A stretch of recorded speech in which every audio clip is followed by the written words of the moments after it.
देखिए, जनपद में हो रही नकबजनी की घटना के संबंध में जो एंटी थेफ्ट सेल की टीम बनाई गई है, उनके और एसपी साउथ के निर्देशन में उनके सर्कल ऑफिसर व थाना की टीम व एंटी थेफ्ट सेल की टीम के द्वारा एक बड़े गैंग का पर्दाफाश किया गया। एक बड़े गैंग को अरेस्ट किया गया, जिनके कब्जे से लगभग 31 लाख रुपए के आभूषण, लगभग 1,05,000 रुपया और 45 किलोग्राम गांजा, जो कि चोरी किए गए माल से बरामद, जो उनके पास पैसा आया था उसको बेच करके उनके द्वारा क्रय किया गया था, वह बरामद किया गया।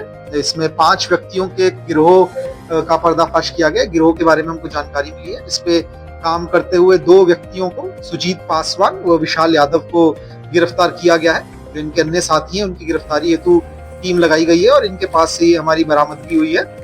इसमें हमारे बेलीपार थाना क्षेत्र बेलीपार में एक घटना मुकदमा अपराध संख्या दर्ज हुआ था नकबजनी के संबंध में, जिसमें एक व्यक्ति जो कि इलाज के लिए हॉस्पिटल गया था, पीछे से उसके घर में चोरी कर ली गई थी।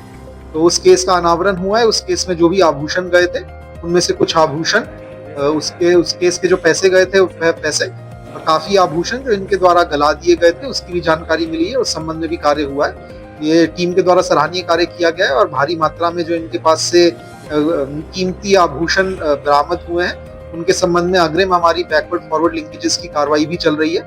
इनमें जो इनके साथी थे, जो कि ले जा करके उन आभूषणों को ज्वेलर्स के यहाँ पे बेचने का कार्य करते थे, उसमें एक महिला का नाम भी आया है, जिसको जो भी हमारी वांछित अभियुक्त है, जिसको तत्काल गिरफ्तार किया जाएगा। एवं इनके जो अन्य साथी हैं, उनके संबंध में भी हमारी टीम लगी हुई है। इसमें विवेचनात्मक कार्रवाई प्रचलित है। आगे और किन किन केसेस में ये गैंग सम्मिलित रहा है, उसके बारे में जानकारी की जाएगी और इसको पकड़ने से चोरी करने वाले एक बड़े गैंग के ऊपर हमारी एंटी थेफ्ट सेल टीम और थाने की टीम के द्वारा कार्य किया गया। सर, ये चोरी करते गोल्ड क्या करते हैं? गोल्ड को इनके द्वारा बेचा जाता था। गोल्ड में 2 तरीके की हमारे पास बरामदगी इनके थ्रू हुई है। एक तो जो गोल्ड के आभूषण ये लोग लेते थे, आभूषण, उसके अलावा उस गोल्ड को गला करके फिर आगे उसको बेचा जाता था, उसका आकार चेंज करके, जिससे कि वह पहचान में ना आए।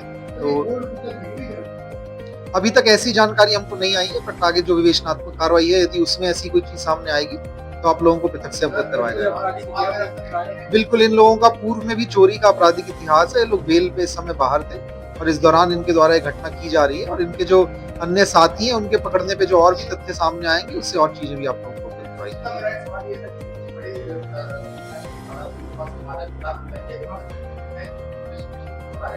बिल्कुल, इस संबंध में जो इन्होंने चोरी की थी, इनके द्वारा कबूला गया है और बताया गया है कि उसी के पैसे से इनके द्वारा जो कुछ आभूषण बेचे गए थे, उनसे जो इनको पैसा मिला था, उससे इनके द्वारा ये मादक पदार्थ खरीदा गया था और इसमें इनको लग रहा था कि ज्यादा प्रॉफिट होगा। तो ये अब मादक पदार्थ को बेचने के कार्य में भी पूर्व में भी इनकी संलिप्तता हो सकती है, जिसकी जांच चल रही है। लेकिन जो ये इन्होंने अब तक की पूछताछ में बताया, वो ये आभूषण बेच करके जो पैसा आया था, उससे इनके द्वारा मादक पदार्थ बेचा गया था, जिसको और आगे बेच करके और पैसा कमाना चाह रहे थे। तो उसके चलते जो गैंग है, ये काफी तरीके के अपराधों में संलिप्त था।